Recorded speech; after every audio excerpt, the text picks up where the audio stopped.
नमो भगवते वासुदेवाय। एवं ओम नमो भगवते वासुदेवाय। ओम नमो भगवते वासुदेवाय। ओम अज्ञानतिमिरान्धस्य ज्ञानाञ्जनशलाकया चक्षुरुन्मिलितं येन तस्मै श्रीगुरुवे नमः। श्रीचैतन्यमनोभीष्टं स्थापितं येन भूतले स्वयं रूपं कदा मह्यं ददाति च पदान्तिकं আরে वन्देऽहं गुरु মিউট মানে উনি শুনতে পাচ্ছেন না তো? वैष्णवांश्च श्रीरूपं शग्रजातं এই सगं যে দেখ মিউট করা আছে তো, ঠিক আছে তো?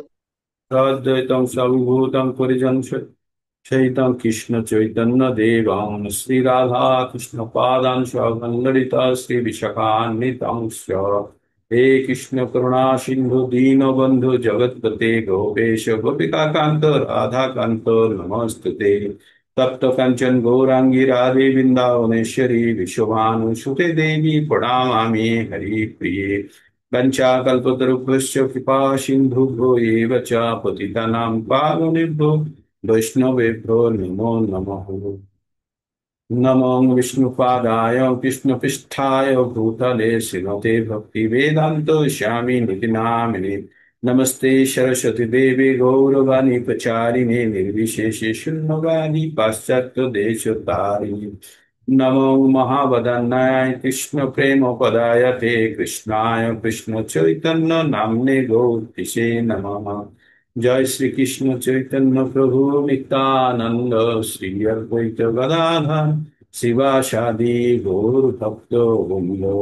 हरे कृष्णा कृष्ण कृष्णा हरे हरे हरे राम राम राम हरे हरे। তো সকলকে সশ্রদ্ধ প্রণাম জানিয়ে আজকে আবার একটা নতুন সেশন। আর আজকের সেশন আপনাদের আমি বলে দিই ভীষণ ইন্টারেস্টিং। কেউ মিস করবেন না, কেউ মিস করবেন না, আজকের সেশন ভীষণ ইন্টারেস্টিং। কারণ আমরা এর আগে আমরা আহ, ছখানা অধ্যায় যেগুলো আমরা অলরেডি পড়ে ফেলেছি। এই ছটা অধ্যায় হচ্ছে যে নারকেলের খোলসের মতো। নারকেল বা ডাব খেতে গেলে কেউ সহজেই নারকেল বা ডাবের বা আখরোট জাতীয় কোনো ফ্রুটস যেগুলো শক্ত খোলস দিয়ে ঢাকা থাকে, সেগুলো সহজে তার যে মানে আনন্দ ভোগ করা যায় না, তার ভিতরে ফলটা পাওয়া যায় না। তো ভগবদ গীতা সব সময় 1 থেকে 6 নম্বর অধ্যায়ের খোলস দিয়ে ভগবদ গীতাকে ঢেকে রাখা আছে, ঠিক আছে? তাই কাউকে যদি ভগবদ গীতার আসল তত্ত্ব জানতে হয় 1 থেকে 6 নম্বর অধ্যায়ের স্পষ্ট খোলসকে পার করতে হবে। আর যারাই এই খোলসকে পার করার মতো মানসিক এবং ইচ্ছা শক্তিকে ধরে রাখতে পারবে, তারাই কিন্তু ভগবদ গীতার জ্ঞান অর্জন করতে পারবে। কারণ এই 1 থেকে 6 নম্বর পড়তে গেলেই 90% লোক ছেড়ে দেয়, কারণ তারা কোনো ইন্টারেস্ট খুঁজে পায় না, ঠিক? আর এইখানেই এটাই ভগবানও চেয়েছেন, যারা সত্যিই সাঁতার জানে তারা যেন আসতে পারে, যারা সাঁতার জানে না বা সাঁতার শেখার যাদের ইচ্ছে নেই, তারা যেন আগেই ঝাঁপ না দেয় নদীতে, ঠিক? তো আমরা 6 নম্বর অধ্যায় পর্যন্ত আমরা কি পড়ে ফেললাম? 6 নম্বর অধ্যায় পর্যন্ত আমরা 6 নম্বর অধ্যায় পর্যন্ত পড়ে ফেললাম যে বিভিন্ন যোগের পদ্ধতির কথা শুনলাম, ইন্দ্রিয় কথা শুনলাম, তারপরে কি শুনলাম? কর্মযোগ, জ্ঞান যোগ, ধ্যান যোগ, হঠযোগ, এগুলো সব ছোট ছোট করে, অষ্টাঙ্গ যোগ, এগুলো সব ছোট ছোট করে আমরা জেনেছি। এগুলো জানার অর্থ কি? এগুলো জানার অর্থ, এগুলো হচ্ছে ইট কাঠ পাথর বালি সিমেন্ট, এবারে আমরা বিল্ডিং কনস্ট্রাক্ট করব, এগুলো এনে সব জড়ো করেছি, ঠিক আছে? তো প্রথমে যখন একটা একটা জিনিস করে আমরা এখান ওখান থেকে নিয়ে আসছিলাম, তখন মনে হচ্ছিল না যে বিল্ডিং তৈরি হচ্ছে, কোথায় বিল্ডিং তৈরি হচ্ছে। তো আমরা বিল্ডিং তৈরির সামগ্রী জোগাড় করছিলাম 1 থেকে 6 নম্বর অধ্যায় পর্যন্ত, ঠিক? আর 2 নম্বর চ্যাপ্টার হচ্ছে ভগবদ গীতা, যদি বিল্ডিং হয় তার নকশা হচ্ছে 2 নম্বর চ্যাপ্টার। সেখানে মোটামুটি একটা ওভারভিউ দিয়ে দিয়েছিল পুরো ভগবদ গীতা। এবার বিল্ডিং এর কনস্ট্রাকশন শুরু হবে 7 নম্বর অধ্যায়। তো আমাদের বিল্ডিং এর প্রধান ভিত্তি কি? আমাদের এই ভগবদ গীতাতে 18টি চ্যাপ্টারের মধ্যে প্রথম 6টি চ্যাপ্টারকে কর্মযোগ বলা হয়। আর পরের সাত 6টি চ্যাপ্টার 7 থেকে 12 পর্যন্ত যেটা, তাকে বলা হয় ভক্তিযোগ। আর 13 থেকে 18 পর্যন্ত যেটা, যে 6টি আছে, তাকে বলা হয় জ্ঞান যোগ। তো এই যে ভক্তিযোগ, ভক্তিযোগে প্রবেশ করার আগে প্রত্যেকটা ব্যক্তির মিনিমাম মানে কমপক্ষে যোগ্যতা যেটা লাগে, সেই যোগ্যতা অর্জন করতে গেলে 1 থেকে 6 নম্বর অধ্যায় পড়তে হয়। যেমন মেডিকেল বা ইঞ্জিনিয়ারিং পরীক্ষা দিতে গেলে প্রত্যেককে সায়েন্স নিয়ে পড়তে হয়, তাই না? তবেই সে এন্ট্রান্স টেস্ট দিতে পারবে। তো ভগবদ গীতাতে কেউ যদি ভগবদ গীতার যথার্থ জ্ঞান অর্জন করতে চায়, তাহলে তাকে 1 থেকে 6 নম্বর চ্যাপ্টার অবশ্যই পড়তে হবে। তবেই সে 7 নম্বরে সে প্রবেশ করে তার অ্যাকচুয়াল উপলব্ধিটা সে গ্রহণ করতে পারবে। ঠিক। তো আমরা 6 নম্বর অধ্যায় মানে আমরা কর্মযোগের শেষ অধ্যায়টি যখন পাঠ করলাম, তখন আমরা কি পঠন করলাম? আমরা একটা শ্লোক পড়লাম। সেই শ্লোকটি এমনটি ছিল: যোগিনাম অপি সর্বেশাম, ভগবান কি বলছেন অর্জুনকে? যোগিনাম অপি সর্বেশাম মদ্গতিন অন্তর আত্মনা শ্রদ্ধাবান ভজতে যো মাম স্বমে যুক্ত তম মতা।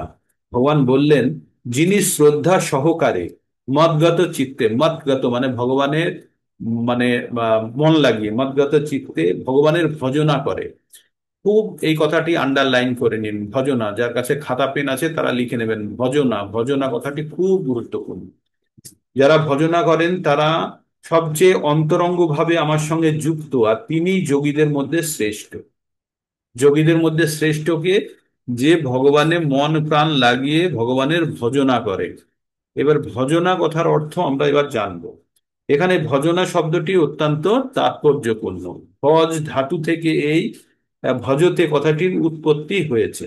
সেবা অর্থে ভজ ধাতুর ব্যবহার করা হয়ে থাকে।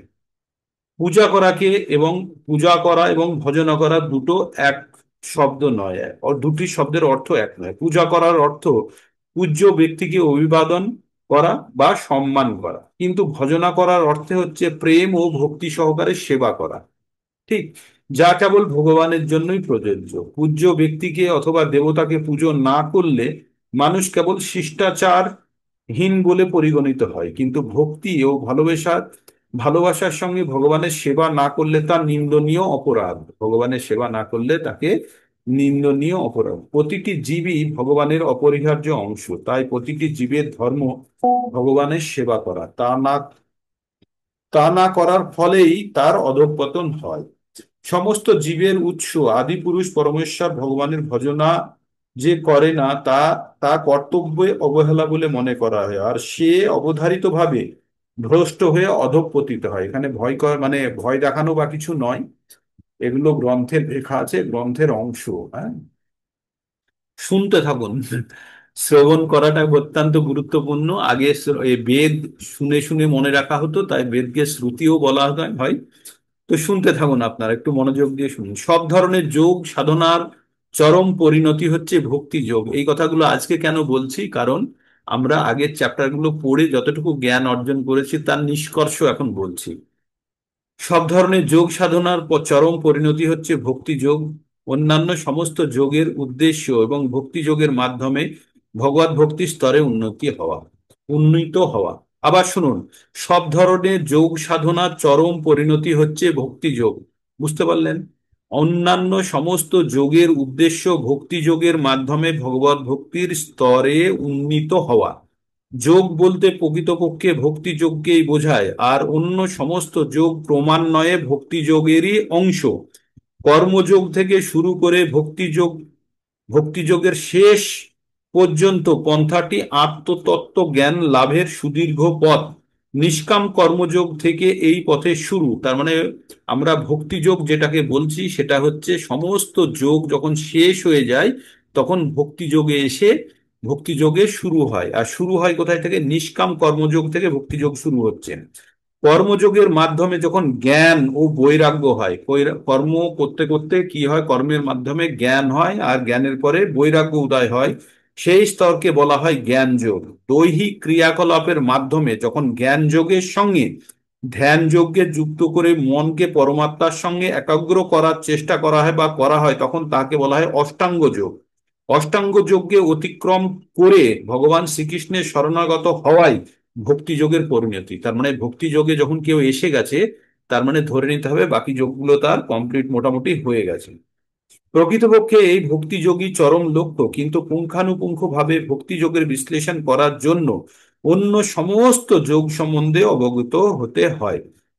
আমরা এই 6 নম্বর পর্যন্ত কেন পড়েছি? কারণ ভক্তিযোগে প্রবেশ করার আগে আগের জ্ঞানগুলো যদি না থাকে, তাহলে কিন্তু আমরা ভক্তিযোগে প্রবেশ করব না। তাই সেই জন্যই আগের নিরস নিরস চ্যাপ্টারগুলো আমরা সব পঠন করেছি। পরম সৌভাগ্যের ফলে কেউ যখন ভক্তি যোগের স্তরে উন্নীত হন, তখন বুঝতে হবে সে অন্য সব যোগের স্তর ইতিমধ্যেই অতিক্রম করেছে। আন্ডারলাইন করুন এটি। পরম সৌভাগ্যের ফলে কেউ যখন ভক্তি যোগের স্তরে উন্নীত হন, তখন বুঝতে হবে তিনি সব যোগের স্তর ইতিমধ্যেই অতিক্রম করেছেন। তাই কৃষ্ণ ভাবনামৃত লাভ করে কৃষ্ণ ভক্ত হওয়ায় ভক্তি যোগের সর্বোচ্চ শিখর। এটা হচ্ছে ভক্তিযোগের শুরুর, আপনাদের গত চ্যাপ্টারে যে আমরা 6 নম্বর অধ্যায় শেষ করেছিলাম তার এটা নিষ্কর্ষ। তার মানে আমরা এবার কঠিন খোলসযুক্ত নারকেলকে, ঝুনো নারকেলকে ভেঙে এবার তার ভিতর থেকে নারকেলের মালা ভেঙে এবার নারকেলের শাঁস আর জল বার করবো, তাই না? এতক্ষণ পর্যন্ত আমরা বাইরে কিন্তু ঘাঁটাঘাঁটি করেছি, নারকেলকে খোলস ছাড়ানোর চেষ্টা করেছি। সেই জন্যই আমাদের বারবার নিরস মনে হয়েছে। এইবার আপনারা প্রকৃত উদ্দেশ্য জানতে পারবেন যে আগেরগুলো কেন পঠনের প্রয়োজন হয়েছে। ঠিক যেমন একজন পেশেন্ট হসপিটালে বা কোথাও ল্যাবে গেলে, মানে বা কোনো ক্লিনিকে গেলে প্রথমে কি হয়, তার সিমটমস গুলো শুনে নিয়ে তার টেস্ট করায়। যখন বিভিন্ন টেস্ট করায় তখন কিন্তু রোগ কমেও না বাড়েও না, তাই না? বা বাড়তে পারে, কমে তো নাই। তো ডাক্তার কি করে, প্রথমত দেখে একটা বেসিক ওষুধ দিয়ে দেয়, একটা বেসিক ওষুধ। ব্যথা হয়েছে, জ্বর হয়েছে, বেসিক বেসিক একটা ওষুধ দিয়ে তাকে বিভিন্ন ধরনের টেস্ট করায়। টেস্ট করানোর পরে যখন রেজাল্ট আসে তখন ডাক্তার দেখে ফাইনাল ওষুধটা দেয়। তো 1 থেকে 6 নম্বর চ্যাপ্টার গুলোতে কি আছে, সব বিভিন্ন ধরনের একটা বেসিক মেডিসিন দিয়ে দেওয়া হয়েছে 2 নম্বর অধ্যায়ে। দিয়ে তারপরে কি করেছে, বাকি অধ্যায়গুলো 6 পর্যন্ত সব ল্যাবরেটরিতে বিভিন্ন টেস্ট করিয়েছে। এবার টেস্টের ফল নিয়ে এবার 7 নম্বর থেকে ট্রিটমেন্ট শুরু হয়। ঠিক আপনারা এইভাবেও ভাবতে পারেন। তো তাহলে আমরা সর্বসাকুল্যে এবার 7 নম্বর অধ্যায়ে আমরা প্রবেশ করব। আপনারা খুব মনোযোগ দিয়ে আজকের অধ্যায়টি শুনবেন, খুবই গুরুত্বপূর্ণ, খুবই ইন্টারেস্টিং। তাই কোনো অবস্থাতে মিস করবেন না। এতদিন যতখানি কষ্ট করেছেন তার সমস্ত ফল এই অধ্যায় থেকে আপনারা পাবেন। হুম। তো আমরা কোথায় প্রবেশ করছি? আমরা প্রবেশ করছি ভক্তিযোগে। এটি 7ম অধ্যায়। এই অধ্যায়ের নাম হচ্ছে বিজ্ঞান যোগ। বিজ্ঞান কাকে বলে? যে জ্ঞানের ব্যবহারিক প্রয়োগ আছে তাকে বলা হয় বিজ্ঞান। ইংরেজিতে বলে সায়েন্স, আর বাংলায় বলে বিজ্ঞান। বিজ্ঞান মানে ব্যবহারিক প্রয়োগ করা হয়েছে এমন জ্ঞানকে বিজ্ঞান। আর ব্যবহারিক প্রয়োগ মানে হচ্ছে উপলব্ধি করা। যে জিনিসটা আমি শুনেছি, বুঝেছি, এবং নিজের অন্তর থেকে যে জিনিসটা আমরা বুঝে যাই সেটাকেই উপলব্ধির একটা ভাব বলতে পারেন। তাই আমরা যে জ্ঞানকে উপলব্ধি করেছি নিজের ক্ষেত্রে, উপলব্ধি জিনিসটা কেমন, আপনাদের সাইকেল চড়ার এক্সাম্পল দিই। একটা সাইকেল কিনে আনলেন, এনে সাইকেলে চড়তে গেলে কি হয়, দুমদাম করে পড়ে। তো কেউ শিখিয়ে দিল আপনাকে যে সাইকেলের হ্যান্ডেলটা ধরে সিটের উপরে বসে 2 দিকে পা দিয়ে সামনে দূরের দিকে তাকিয়ে প্যাডেল ঘোরালেই সাইকেল চলতে শুরু করবো। এটা হচ্ছে জ্ঞান। এটাকে কি বলে? জ্ঞান। আর বিজ্ঞান কি? এই জ্ঞান নিয়ে সাইকেল চালাতে গিয়ে বারবার পড়ে তারপরে সাইকেল চালানো শেখাটা হচ্ছে বিজ্ঞান। ঠিক। তো এই চ্যাপ্টারটার নাম হচ্ছে বিজ্ঞান, কারণ এখানে ব্যবহারিক প্রয়োগ আছে, শুধু মানে মিথ্যে জ্ঞান নেই, মানে ওপেন জ্ঞান নেই। যদি সাইকেল চড়া, যদি সারা বছর ধরে একটা বাচ্চা যদি ওই একই জিনিস পড়তে থাকে প্রতিদিন, যে সাইকেলে হ্যান্ডেল ধরতে হবে, ধরে দূরে তাকাতে হবে আর প্যাডেল করতে হবে, তাহলে সাইকেল চলতে শুরু করবে।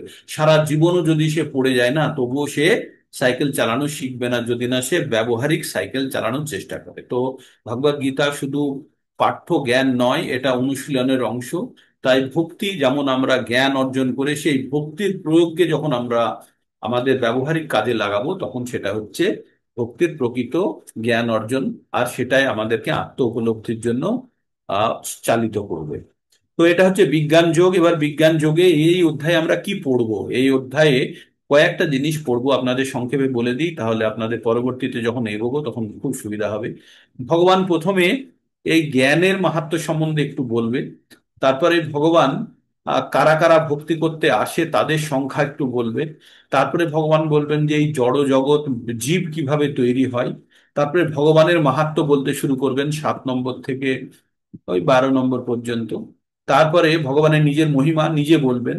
তারপরে ভগবান কি বলবেন, কারা ভগবানের সংস্পর্শে আসে কারা আসে না, আর যারা আসে তাদের মধ্যে কে শ্রেষ্ঠ, কারা দেব দেবতার পুজো করে, কারা ভগবানের পুজো করে, কারা ভগবানকে মানে কারা মানে না, আর কারা ভগবানের ভক্তিতে অটল রূপে যুক্ত থাকতে পারে। তো এই হচ্ছে আজকের চ্যাপ্টারের সামারি। এই জিনিসগুলো আমরা আজকের অধ্যায় থেকে জানবো। আমরা যখনই ভগবান সম্বন্ধে আমরা ভগবদ গীতা থেকে 5টি বিষয় সম্বন্ধে জানতে পারি: ঈশ্বর, জীব, প্রকৃতি, সময় এবং কর্ম। তো কর্মযোগের মাধ্যমে আমরা কিছুটা কর্ম বোঝার চেষ্টা করেছি। এবার আমরা ঈশ্বর সম্বন্ধে জানবো। আর ঈশ্বর মাঝে মাঝে, ঈশ্বরের সঙ্গে বাকি জীবেদের সম্পর্কটাও ভগবান মাঝে মাঝে ব্যক্ত করতে থাকবেন।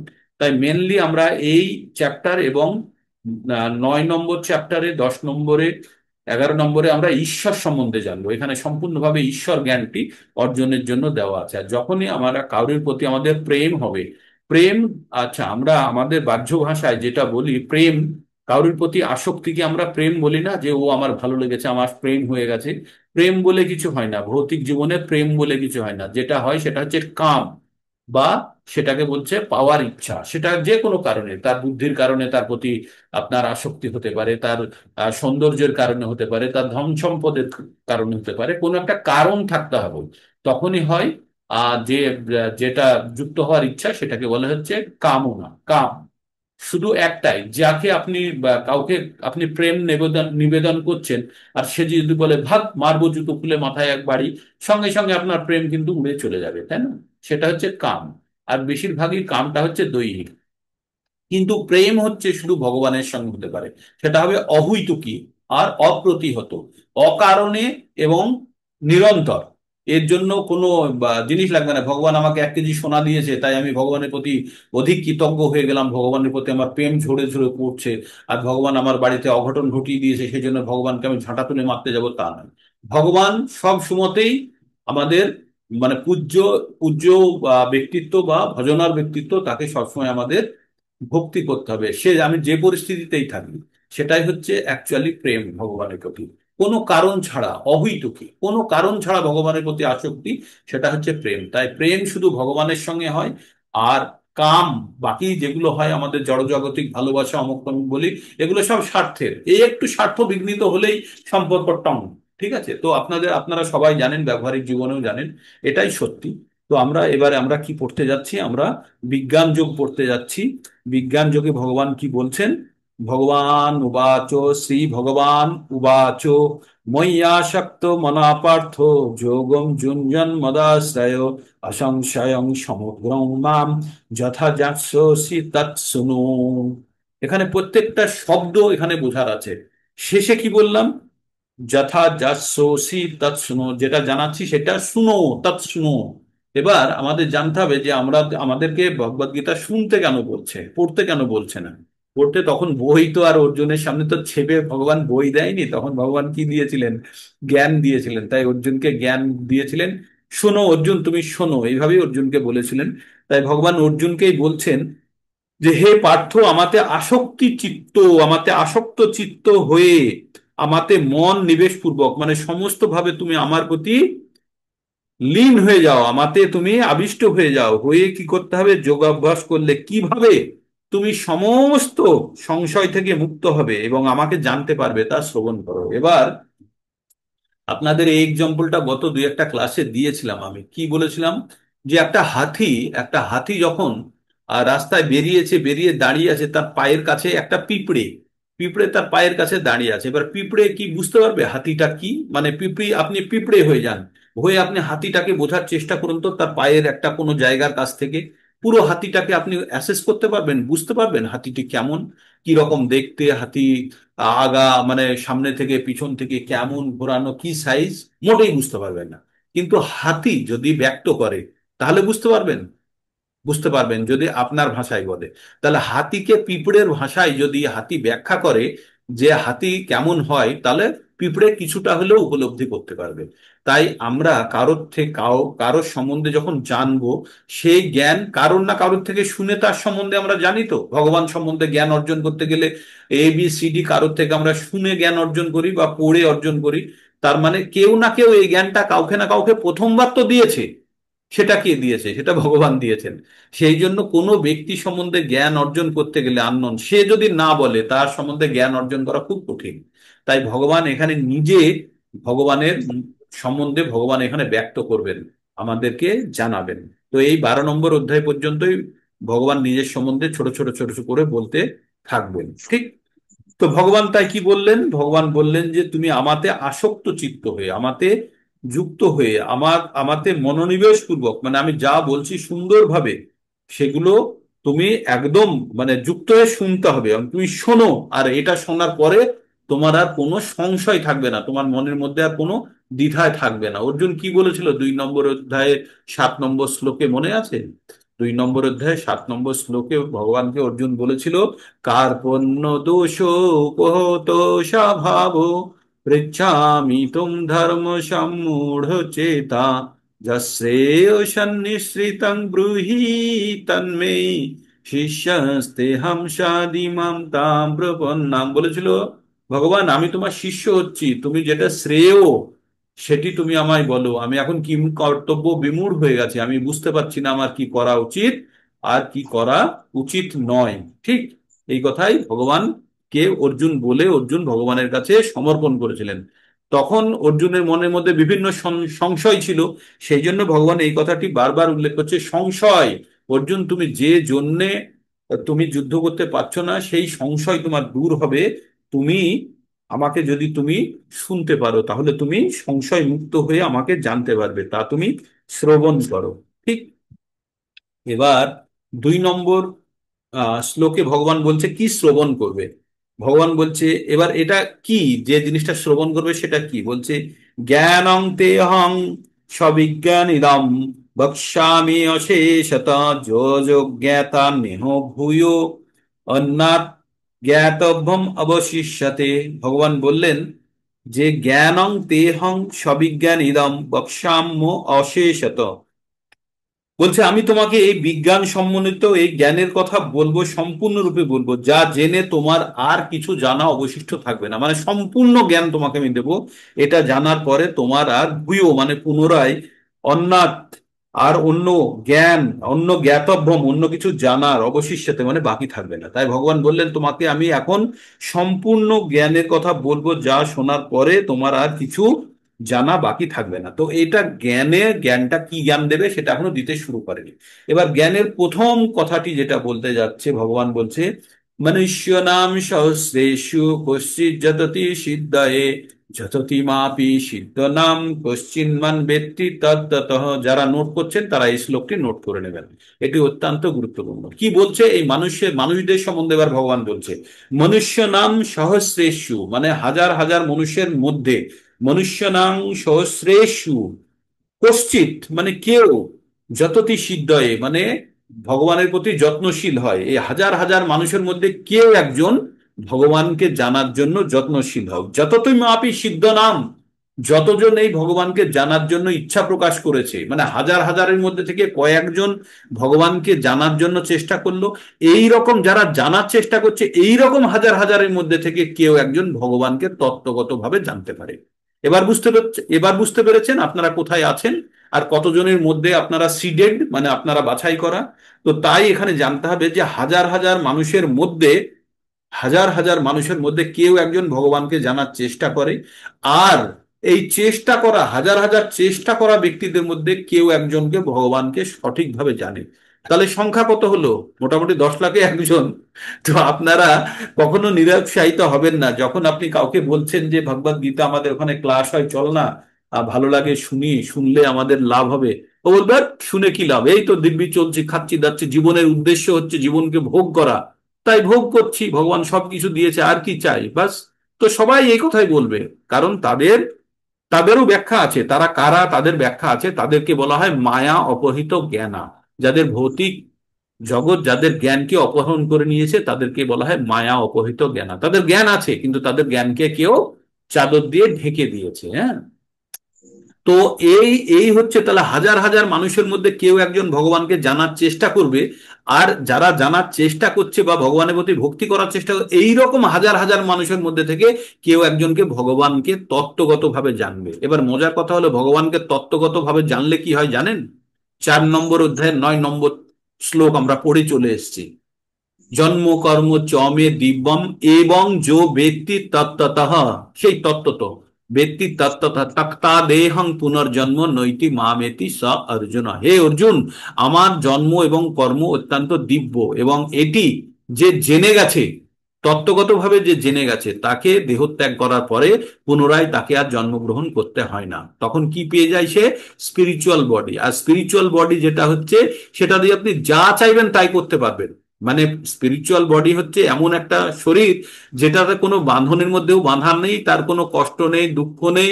সমস্ত টাইম সেই শরীরটাকে কি বলা হয়? সচ্চিত আনন্দ। সচ্চিত আনন্দ মানে হচ্ছে সৎ, মানে হচ্ছে ইটার্নাল, মানে দীর্ঘস্থায়ী। চিত মানে হচ্ছে সব সময় জ্ঞানে ভর্তি সমস্ত।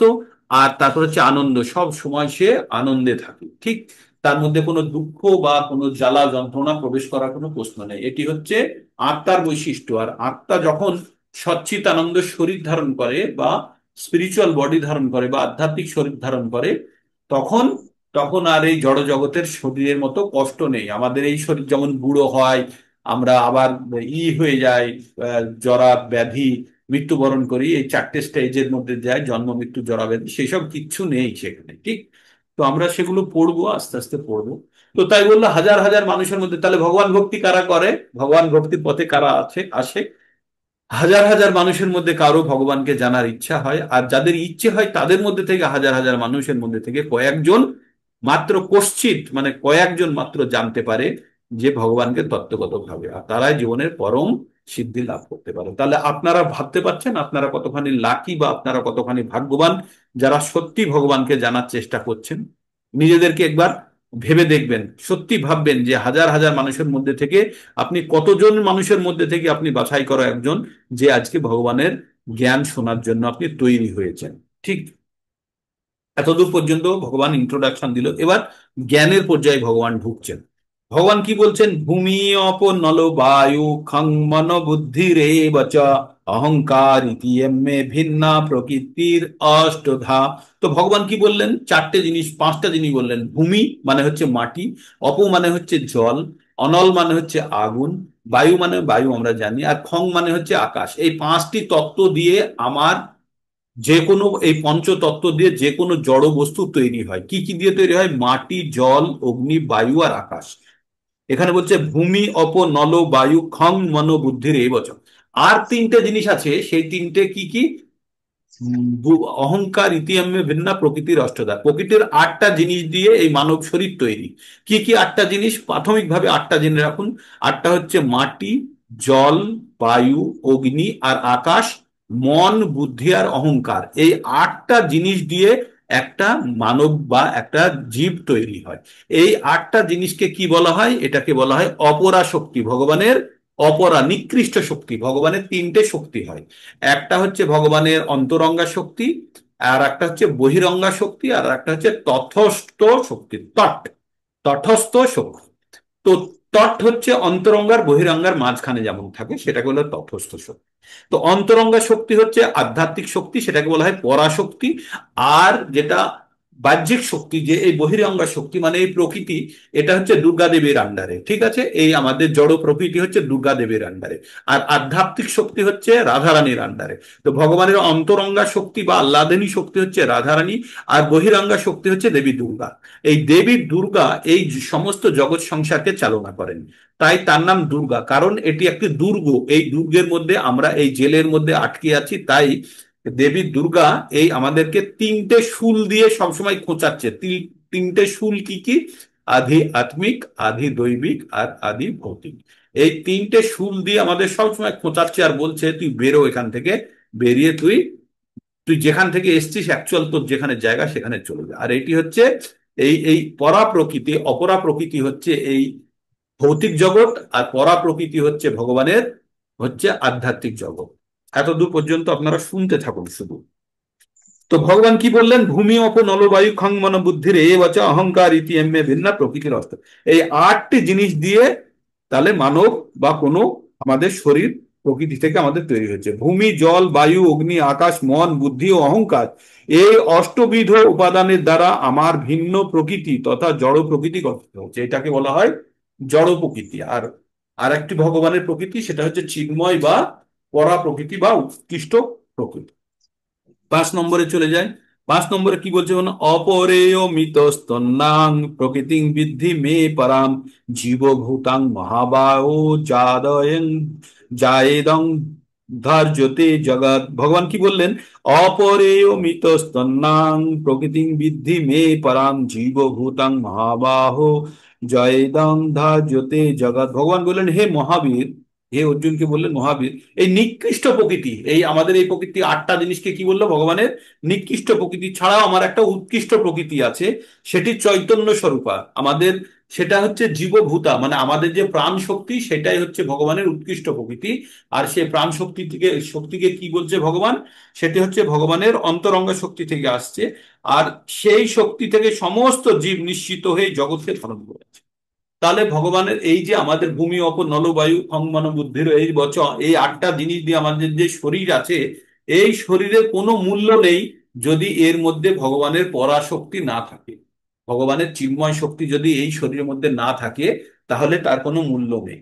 এই যে আমরা মাটির একটা মূর্তি তৈরি করি বা কোনো, তাতে যদি প্রাণ প্রতিষ্ঠা না করা হয়, এমনি মূর্তি যদি রাস্তার ধারে যে আপনার ওই খড় দিয়ে বেঁধে যে কোনো মূর্তি থাকে, সেটা বড় হয়, সেটা বৃদ্ধ হয়, সেটা জন্ম মৃত্যু জরা ব্যাধি এগুলোর মধ্যে দিয়ে যায় না, কারণ তাদের প্রাণ নেই, কিছুদিন পরে জল টল পড়ে গুলে পড়ে যাবে, তাই না? তো আমাদের এই শরীরও তেমনই, যতক্ষণ পর্যন্ত এই শরীরের মধ্যে পরাশক্তি আছে, জীব আত্মা আছে, ততক্ষণ পর্যন্ত এই শরীরের বৃদ্ধি হবে, মেনটেনেন্স হবে, এই শরীর সন্তান উৎপন্ন করবে, তারপরে তার ক্ষয় হবে এবং পরবর্তীতে এই শরীর বিনাশ হবে। তো এইভাবেই আমাদের আমাদের মধ্যে যখন যতক্ষণ পর্যন্ত আত্মা আছে তখন এই শরীর এইভাবে চলে, যতক্ষণ নেই ততক্ষণ এই শরীর জড়া প্রকৃতিতে আবার বিলীন হয়ে যায়। তাই বলে না, পঞ্চভূতে আমাদের এই শরীর বিলীন হয়ে যায়। তো এই পঞ্চভূত থেকে তৈরি। আর যদি সঠিকভাবে জানার চেষ্টা করা যায় আমাদের শরীরে কতখানি ক্যালসিয়াম, কতখানি জল, কতখানি আয়রন আছে, এইভাবে যদি আলাদা আলাদা উপাদানগুলি যদি খুঁজে বার করা যায়, তো একটা শরীরের দাম মোটামুটি 220-25 টাকা মতো হয়। শুনে আপনাদের হাসি পাবে, 220-25 টাকা মতো হয়, কারণ 6 লিটার বা 7 লিটার জল আছে। জল যদি 20 টাকা লিটার হয়, 140 টাকা। এইভাবে যদি ধরেন কতখানি আয়রন আছে, হয়তো 7 গ্রাম আয়রন আছে, তাহলে 20 টাকা কেজি যদি আয়রন হয়, তাহলে 7 গ্রামের দাম কত। ক্যালসিয়াম আছে, ক্যালসিয়ামের এই রকম, ম্যাগনেসিয়াম আছে, এইভাবে যদি আমাদের দাম ধরা হয় উপাদানগুলোর, তাহলে মানুষের দাম 220-25 টাকার বেশি হয় না। তো এই তো হচ্ছে আমাদের শরীরে। কিন্তু যখন শরীরে আত্মা থাকে, তখন হাজার হাজার কোটি কোটি টাকা দাম। এই জন্য কত কত টাকা খরচা করে মানুষ মানুষকে বাঁচানোর চেষ্টা করে, হসপিটালে টাকা দেয়, তাই না? এই কিছুদিন আগে একটা অ্যাডভার্টাইজমেন্ট দেখছিলাম, একটা বাচ্চা জন্ম থেকে তার একটা বিরল অসুখ আছে, সেই ওষুধটা ঠিক করানোর জন্য একটা ইঞ্জেকশন দিতে হবে, তার দাম হচ্ছে 16 কোটি টাকা। হ্যাঁ, কত? 16 কোটি টাকা। তার জন্য চাঁদা তুলছিল। তাহলে আপনি ভাবুন, একটা ইঞ্জেকশনের দাম 16 কোটি টাকা। কার জন্য ব্যবহার করছে? একটা রুগ্ন শরীরের জন্য, তাই না? তাহলে আত্মার দাম কত, যে আত্মা ওই শরীরটাকে ধারণ করে আছে। তো এটা আমি এই জন্যই বললাম যে তাহলে আত্মা কত মূল্যবান। আমাদের আত্মাই এই শরীরকে বাঁচিয়ে রাখে। আত্মা যদি, জীব যদি না থাকে, তাহলে এই শরীর মাটির শরীর, 220 টাকা দাম। ঠিক। তো তারপরে ভগবান কি বলছেন, এতজ্জননী ভূতানি সর্বাণি তু উপধারায় অহম কিচ্ছন্নস্য জগত প্রভাব প্রলয়স্তথা। ভগবান বললেন, এই উভয় প্রকার প্রকৃতি কি কি, একটা জড়া প্রকৃতি আর একটা হচ্ছে চেতন, থেকেই সবকিছু উৎপন্ন হয়েছে। জড় জগৎ যত কিছু উৎপন্ন হয়েছে ভগবানের দুটো শক্তি দিয়ে। একটা হচ্ছে জড়। জড় কি? ভূমি অপ নল বায়ু খং বুদ্ধির এই বচন, ওই যে আটটা, পাঁচটা পঞ্চভূত আর তিনটে মন বুদ্ধি অহংকার, এই আটটা জিনিস। আর তার সঙ্গে যুক্ত হয়েছে কে? পরা প্রকৃতি, মানে আত্মা। এইটা দিয়েই এই যত জীব, এই আটটা দিয়েই তৈরি হচ্ছে। আটটার একে নটা দিয়েই তৈরি হচ্ছে। এই আটটাকে পরে আমরা 24টা তত্ত্বে গুনবো পরবর্তীতে, কিন্তু এখন আটটাই জেনে রাখুন, ঠিক আছে? এই আটটা দিয়ে কি তৈরি হয়েছে? এই আটটার সঙ্গে এক যোগ হয়ে এখানে জীবন্ত জীব তৈরি হয়েছে, ঠিক। তো এটাই। আর বললেন, ভগবান কি বললেন, আমি সমস্ত কিছুর উৎপত্তি এবং প্রলয়ের কালো কারণ। তো ভগবান কি বললেন? ভগবান বললেন প্রভব প্রলয় স্তः। প্রভব মানে সৃষ্টি হয়, প্রলয় মানে ধ্বংস হয়। বলছে আমার দ্বারাই সবকিছু সৃষ্টি হয় এবং আমার দ্বারাই ধ্বংস হয়। তার মানে ভগবান কি, সেই জিনিসটা আস্তে আস্তে ভগবান বলার চেষ্টা করছেন। তারপরে ভগবান এবার আসল কথাটা বলেই দিলেন। কি বললেন? যারা লিখতে চান এই শ্লোকগুলো নোট করবেন। মত্ত পরতরম নান্যৎ কিঞ্চিত অস্তি ধনঞ্জয় মই সর্বমিদম প্রতম সূত্রে মণি গণা ইব। ভগবান বললেন যে, কি বললেন? মত্ত পরতরম নান্নাত। মত্ত পরতরম মানে আমার থেকে শ্রেষ্ঠ কেউ নেই। আমার থেকে শ্রেষ্ঠ কেউ নেই।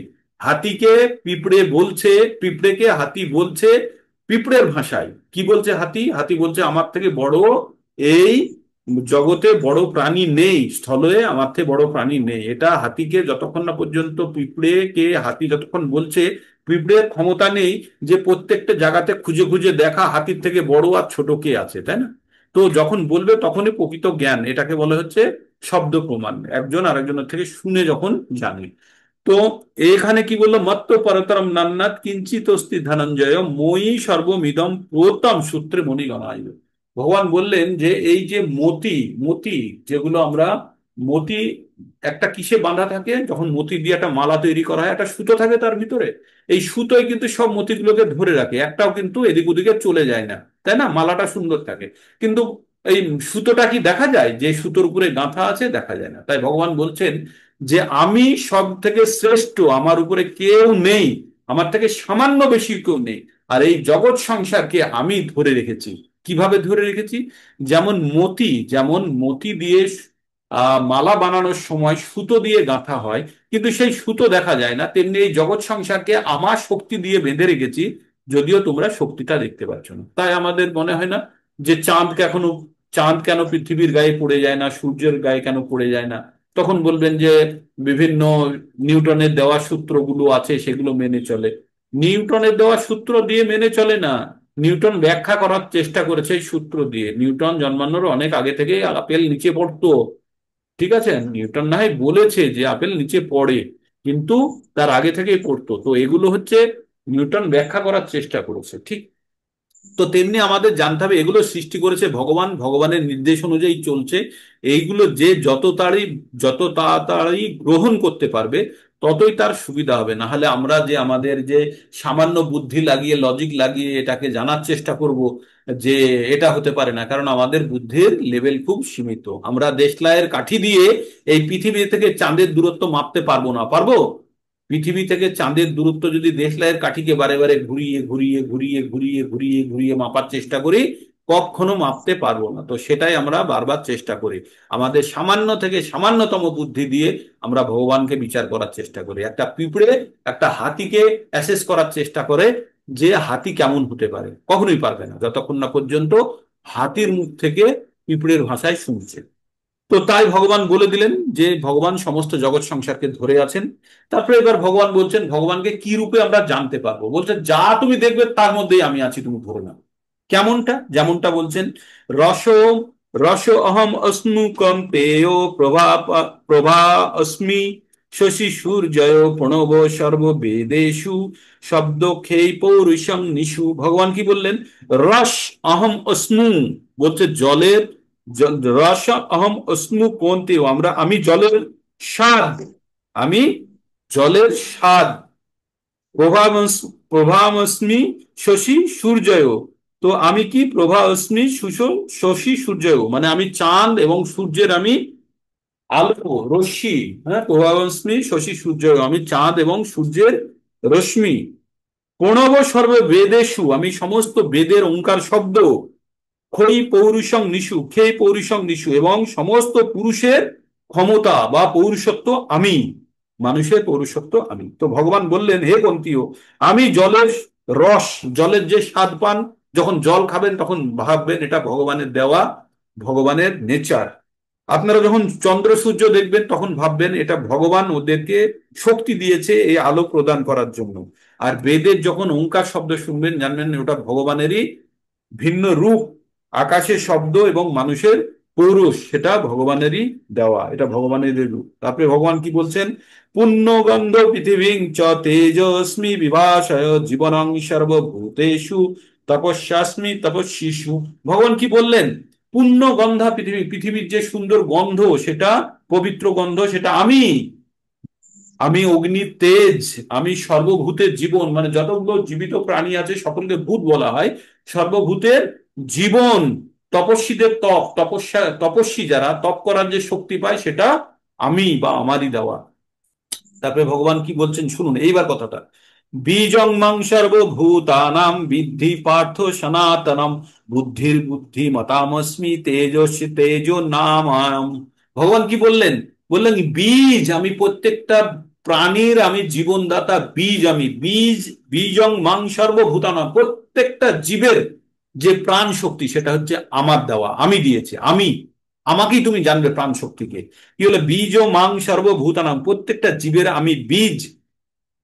আর সেটা সনাতনম, সেটা কখনো নষ্ট হয় না। বুদ্ধির বুদ্ধি মতামস্মি, যারা বুদ্ধিমানদের বুদ্ধি আমি, যারা বুদ্ধি আছে যাদের, তাদের বুদ্ধি আমি। তেজস্বী তেজ নামায়ম, যাদের তেজ আছে, যাদের তেজ তেজস্বী যারা, তাদের তেজ আমি। তাহলে ভগবান কি বললেন? প্রত্যেকটা জীবের আমি বীজ, আমি জলের স্বাদ, আমি পৃথিবীর গন্ধ, আমি তপস্বী তপস্যা, আর আমি আমি আমি পবিত্র, পবিত্র গন্ধ। তারপরে বললেন আমি প্রত্যেকটা জীবের বীজ স্বরূপ আমি।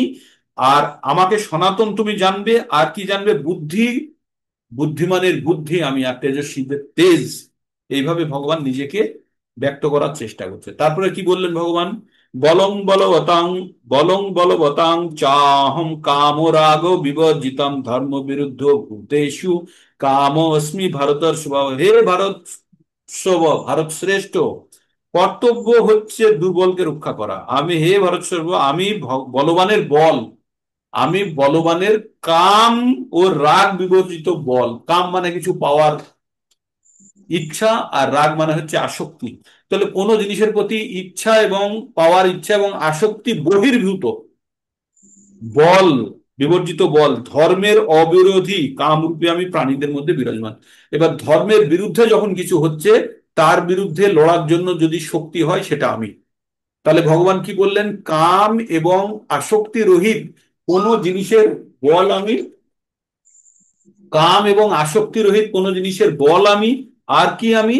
আমি হচ্ছি ধর্মের বিরুদ্ধে যখন কোনো কাজ হচ্ছে, তার বিরুদ্ধে লড়ার জন্য যে শক্তি, সেটি হচ্ছে আমি। এই পর্যন্ত ভগবানের কিছুটা শক্তি বা ভগবান সম্বন্ধে, ভগবানের রূপ সম্বন্ধে, ভগবান মানে ভগবানের ক্ষমতা সম্বন্ধে ভগবান কিছুটা ব্যক্ত করলেন। তারপরে ভগবান 12 নম্বরে কি বলছেন? এ চৈব সাত্বিকা ভাব রাজসাস্তমসাশ্চ যে মত্তয়েবিতি তাং বিদ্ধি নাত্তাহং তেষু তে মই। বলছে ভগবান, বলছে প্রকৃতির কাছে তিনটে জিনিস দিয়ে দিয়েছে ভগবান। প্রকৃতির কাছে কি দিয়েছে? তিনটে গুণ দিয়েছে। প্রকৃতির তিনটে গুণ, সেই তিনটে গুণ কি কি? রজ, তম, আর রজ, তম আর সত, এই তিনটে গুণ প্রকৃতির শক্তি। এই তিনটে গুণ দিয়ে প্রকৃতি সকলকে চালায়। ঠিক আছে? আমরা যত কিছু কাজ করি, আমরা আমরা ভাবি তো আমরা করেছি, কিন্তু আমরা করিনি। আমরা কি দ্বারা করি কাজটা? প্রকৃতির তিনটে গুণ দ্বারা। এই গুণ কোথা থেকে পাই? প্রকৃতি জাত আমরা যে সমস্ত সামগ্রী গ্রহণ করি, সেইগুলো থেকে এই গুণের আমাদের মধ্যে উদ্ভব হয়। তাহলে প্রকৃতির তিনটে গুণ কি কি? সত, রজ আর তম।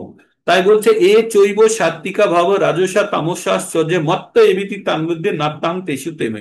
এই প্রকৃতির তিনটে গুণ আমার থেকেই উৎপন্ন হয়েছে জানবে, কিন্তু এই গুণের দ্বারা আমি কখনো প্রভাবিত হইনি, আমি গুণের বাইরে। তাই ভগবান বললেন সমস্ত সাত্বিক, রাজসিক এবং তামসিক ভাব সমূহ আমার থেকে উৎপন্ন হয়েছে বলে জানবে। আমি সে সমস্ত সকলের অধীন নয়, কিন্তু আমার অধীন। বলছে এই গুণগুলি সব আমার দ্বারাই চালিত। এটা হচ্ছে দেবী দুর্গার চালনার অস্ত্র। কি? শত, রজ আর তম, তিনটে কুকুর সবসময় লড়াই করছে, যে জিতবে সেই চালাবে। তাই আপনাদেরকে খুব সাবধান থাকতে হবে। কে কোন গুণ দ্বারা চালিত হচ্ছেন, সেটা নির্ভর করছে আপনারা কার সঙ্গে সঙ্গ করছেন, আর কি ধরনের পদার্থ আপনারা প্রকৃতি থেকে গ্রহণ করছেন। মেনলি আমরা প্রকৃতিজাত পদার্থ গ্রহণ করি আহারের মাধ্যমে। তো তাই সেটা খুব গুরুত্বপূর্ণ। তারপরে ভগবান কি বলছেন? ত্রিভীর গুণময়ীর ভাবই রেভি সর্বমেদং জগৎ মহিতাং নাভি জানতি মামেব পরম অব্যয়ম। তাই বলছে এই প্রকৃতির তিনটে গুণ কি কি? শত, রজ আর তম, এই তিনটে গুণ দ্বারা মানুষ মোহিত হয়ে আছে।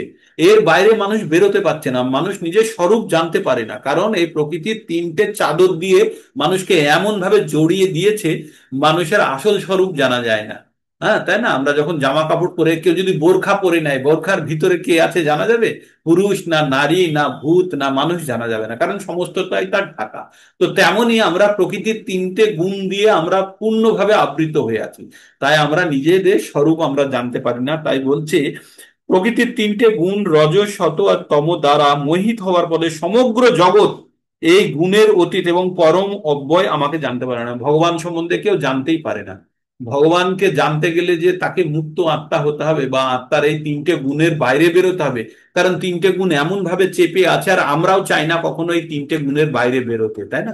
কারণ আমরা তিনটে গুণের মধ্যে থেকেই তো আমরা সবকিছু ইন্দ্রিয় তৃপ্তি বা যত কিছু ভোগ করছি। তাই আমরা এই তিনটে গুণের অধীনে যতক্ষণ থাকবো ততক্ষণ পর্যন্ত ভগবানকে আমরা ঠিকভাবে জানতে পারবো না। তারপরে ভগবান কি বললেন, এই যে দেবী আছে, যে দুর্গা দেবী বা যে আমাদের প্রকৃতি দেবী, সেই দেবী কেমন তাই বলছে, দৈবী হর্ষা গুণময়ী মম মায়া দূরত্বয়া মা মে প্রপদ্যন্তে মায়া মে তাং তরন্তিতে। বলছে আমার দৈবী মায়া শক্তি, যে এই যে দেবী দুর্গার যে এই যে ভূলোক পৃথিবীর, তার শক্তি এত প্রবল, তার শক্তির বাইরে কারো বেরোনোর ক্ষমতা নেই। এই তিনটে গুণের মাধ্যমে, এই তিনটে গুণের যে জাল তৈরি আছে, সেই জালের মধ্যে আমাদেরকে ফেঁসে থাকতেই হবে। কারোর ক্ষমতা নেই এই জালের বাইরে বেরোতে, কারণ দেবী দুর্গার এই তিনটে গুণ দ্বারা আমাদেরকে বেঁধে রেখেছেন। হ্যাঁ, তাহলে কে আমাদেরকে মুক্ত করতে পারবে? আমাদেরকে ভগবান বলছে এটা তো আমার শক্তি দিয়ে তৈরি। তবে আমাকে যদি কেউ বলে যে আচ্ছা আমি বেরোতে চাই, তাহলে আমি বলে দেবো দেবী দুর্গাকে যে একে ছেড়ে দে, আমার ব্যক্তি। তাই ভগবান কি বলছে, এই দৈবী শক্তি মায়া ত্রিগুণিকা, ত্রিগুণা কি, ত্রিগুণা, ত্রিগুণ আত্মিকা এবং তা দূর অতিক্রম্য, এটাকে পার করা খুব কঠিন। এই যে সাগর, তিনটে গুণের যে সাগর, তাকে পার করা খুব কঠিন। কিন্তু যারা আমাকে প্রপত্তি করে, যারা ভগবানের শরণে চলে গেছে, তারা এই মায়াকে উন্নীত হতে পারে, এই মায়াকে অতি সহজেই। এই যে যদি এই ভবসাগর যদি বড় সাগর হয়, তাহলে পার করা যেমন কঠিন, কিন্তু ভগবানের যারা আশ্রয় নিয়ে নিয়েছে তাদের কাছে এই সাগর গরুর খুরে যতখানি জল ধরে তত বড়, গোষ্পদে যতখানি জল ধরে তত বড়। তাই ভগবান কি বলছেন, ভগবানের যারা আশ্রয় নিয়ে নিয়েছে, ভগবানের যারা শরণ নিয়ে নিয়েছে, তারা অতি সহজেই এই মায়ার কবল থেকে বেরোতে পারে। এবার মায়ার কবলটা ভগবানের যদি শক্তি হয়, যেমন মনে করুন পাড়ার কোনো দাদা আছে বা গুন্ডা আছে, সে এসে আপনাকে সবসময় জ্বালিয়ে যাচ্ছে, আপনাকে সবসময় ভয় দেখাচ্ছে, বলছে আমি যা বলবো তাই শুনতে হবে। কিন্তু আপনি খোঁজ পেলেন যে এই গুন্ডার যে বস, তার আপনি খোঁজ পেয়ে গেছেন, তার কাছে আপনি পৌঁছে গেলেন, গিয়ে তাকে বললেন যে আমাকে ও না খুব ঝামেলা করছে, কষ্ট দিচ্ছে, তো দিয়ে এই কথা বলে আপনি কিন্তু তাকে সন্তুষ্ট করলেন অন্যভাবে। কাকে? যে যার ওই গুন্ডার বসের কাছে গিয়ে তাকে বললেন, তাকে আপনার তার প্রতি ভক্তি দেখালেন বা যেভাবে হোক তাকে আপনি সন্তুষ্ট করলেন। তখন সে গুন্ডাকে কি বলবে, বলবে যে এই ওটা আমার মানে আমার কাছের লোক, তুই ওকে ছেড়ে দিবি, ওকে ডিস্টার্ব করবি না। সে গুন্ডার কখনো আপনাকে ডিস্টার্ব করতে আসবে? আসবে না। তো তাই বলছে এই দৈবী মায়া ত্রিগুণানিকা, ত্রিগুণাত্মিকা এবং তা দূরা দূর অতিক্রম্য, মানে এই যে দৈবী শক্তি, দেবীর যে শক্তি ত্রিগুণাত্মিকা, যে তিনটে গুণ, কি কি, শত রজ তম, তিনটে গুণের যে জাল, এই জাল ছেড়ে বেরোনো খুব কঠিন। কিন্তু যারা ভগবানের শরণে চলে গেছে, তাদের জন্য এই জালের মুখ খোলা, তারা অতি সহজেই বেরিয়ে যেতে পারে। ঠিক। এইবার আমরা ভগবানের কাছে কারা কারা আশ্রয় নেয় তাদের কথা ভগবান বলছে। তার মানে পৃথিবীতে দুই ধরনের মানুষ আছে। এক ধরনের মানুষ হচ্ছে ভগবানের শরণে যায়, আর এক ধরনের মানুষ শরণে যায় না। তো যারা যায় না তাদের চার ধরনের কোয়ালিটি আছে। যারা ভগবানের শরণ নেয় না তারা চার ধরনের হয়, আর ভগবানের যারা শরণ নেয় তারাও চার ধরনের। তো এবার ভগবানের যারা শরণ নেয় না, তাদেরকে ভগবান কি নামে অভিহিত করেছে? ভগবান তাদের বলছে দুষ্কৃতী। তাই ভগবান বলছে নামাং দুষ্কৃতিনো মূঢ়া, নামাং দুষ্কৃতিনো মূঢ়া পাপদন্তে নরাধমা মায়া অপহিত জ্ঞানা আসুরিং ভাবুসিতা। বলে চার প্রকারের দুষ্কৃতী যারা আমার কখনো শরণাপন্ন হয় না, তারা কারা? এক হচ্ছে মূঢ়া, যারা বোকা, যাদের বুদ্ধি নেই, গাধার সঙ্গে তুলনা করা হচ্ছে। দুই হচ্ছে কি, নরাধম, যারা মানুষের মধ্যে অধম, মানে সর্ব, মানে অধম মানে হচ্ছে যারা নিকৃষ্ট শ্রেণীর মানুষ, শুধু মানে আপনার স্টেটাস ওয়াইজ না, তারা বুদ্ধির দিক থেকে নিকৃষ্ট। তারা ভগবান সম্বন্ধে কখনো ভাবেই না যে জানার প্রয়োজন আছে, বা তারা নিজেই ভাবে যারা আমরা আমরা অনেক জানি, ও জানার দরকার নেই, ঠিক আছে। আর মায়া অপহৃত জ্ঞানা, যারা জ্ঞান আছে, যারা MSc, PhD, MTech, BTech, MA, philosophy, দর্শন, অমুক তমুক, কত কি অঙ্ক সব পড়েছে, পদার্থ সব জ্ঞান আছে, কিন্তু তাদের জ্ঞানকে এই মায়া শক্তি অপহরণ করে নিয়েছে, মায়ার তিনটে চাদর দিয়ে চেপে দিয়েছে। তাই তারা কখনো ভগবানের কাছে জানা, তারা নিজেরাই ভাবে আমি ভগবান, আমি বিজ্ঞান পড়েছি, আমি সায়েন্স পড়েছি, আমি ইঞ্জিনিয়ার, আমি ডাক্তার, আমি সবকিছু জানি, এইভাবে চলে। কিন্তু তারা আসল তত্ত্বটা কখনোই জানতে পারে না, তাদের মিথ্যা অহংকারের জন্য। মিথ্যা অহংকার কি? ওই মায়ার চাদর দিয়ে ঢেকে দিয়েছে তাদের, তাদের আসল জ্ঞানকে হরণ করে নিয়েছে, আর তারা নিজেরা ফুলে ফেপে আছে। আর আর একটা হচ্ছে আসরিক মানবৃত্তি, যারা, যাদের মধ্যে আহ ডেমনিক নেচার আছে, যারা আসুরি ভাব আছে, তারা কখনোই ভগবানের স্মরণে আসে না। তাহলে এই চার ধরনের ব্যক্তিত্ব কখনো ভগবানের স্মরণে আসে না। কারা? তারা হচ্ছে মূঢ়া, নরাধম, যাদের জ্ঞান মায়া হরণ করে নিয়েছে। আর 4 নম্বর হচ্ছে যাদের মধ্যে আসুরি স্বভাব আছে। আর কারা ভগবানের স্মরণে আসে, ভগবান এবার তাদের বলছে, তাদের বলছে সুকীর্তিন। যারা হচ্ছে দুষ্কৃতিন, কারা? যারা হচ্ছে ভগবানের স্মরণে আসে না, তারা হচ্ছে দুষ্কৃতী। আর যারা ভগবানের স্মরণে আসে তাদের বলছে সুকৃতিন। তাই বলছে চতুর্বিধা ভজন্তে মাম, চতুর্বিধা ভজন্তে মাম জানা সুকীর্তিন অর্জুনা, আর্ত জিজ্ঞাসু অর্থার্থী জ্ঞানী চ ভারতর সভা। হে ভারত সভা, এ ভারতের সভা, হে ভারত শ্রেষ্ঠ, ভারত শ্রেষ্ঠ 4 ধরনের ব্যক্তিত্ব আমার কাছে আমার শরণাপন্ন হয়। তারা কারা? তারা প্রথমে হচ্ছে আহ বললো, প্রথমে কি বললো? চতুর্ভুজ ভজনের জনা সুকীর্তি অর্জুন আর্ত, আর্ত মানে দুঃখী, যারা প্রচন্ড দুঃখী, তারা ভগবানের শরণে চলে যায়। তারপরে আর্ত জিজ্ঞাসু, যাদের মধ্যে জানার ইচ্ছা হয়েছে ঈশ্বর কেমন, যেমন আমাদের মধ্যে একটু আধটু ইচ্ছা হয় জানা, তো আমরা সেই জিজ্ঞাসুর মধ্যে পড়ে যাব হয়তো। তারপর হচ্ছে অর্থার্থী, যাদের টাকার প্রয়োজন, তারাও ভগবানের শরণে যায়, যে ভগবান যদি তুমি একটু টাকা দিতে তাহলে আমার কষ্ট দুঃখ দূর হতো, তাহলে তোমাকে ভালো করে ভক্তি করতে পারতাম।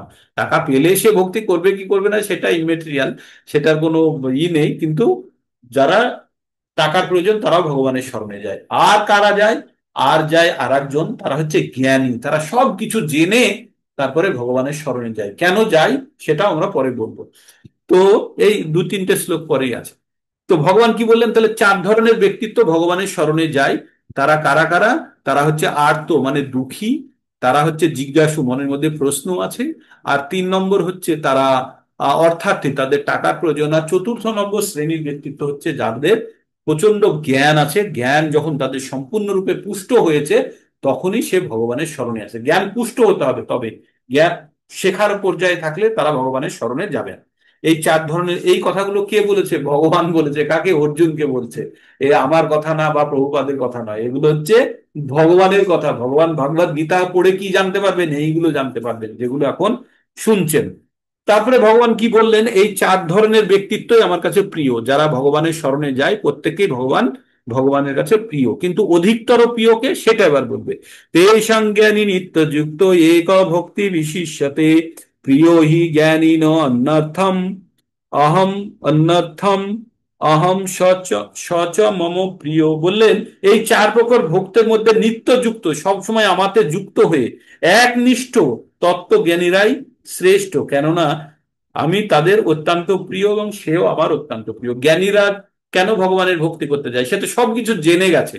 যখন সবকিছু জেনে ভক্তি করতে গেছে, তখন তার ভগবানের থেকে কিছু চাওয়া পাওয়ার নেই। কারণ যারা চাইতে গেছে তারা একটা অংশ দেখে চাইতে গেছে। তারা ভগবানের কাছে গেছে কিন্তু তাদের নিজের অভাব পূরণ করার জন্য গেছে, হয় জ্ঞানের অভাব, না হলে অর্থের অভাব, না হলে সুখের অভাব। এই 3টে অভাবকে পূরণ করার জন্য গেছে।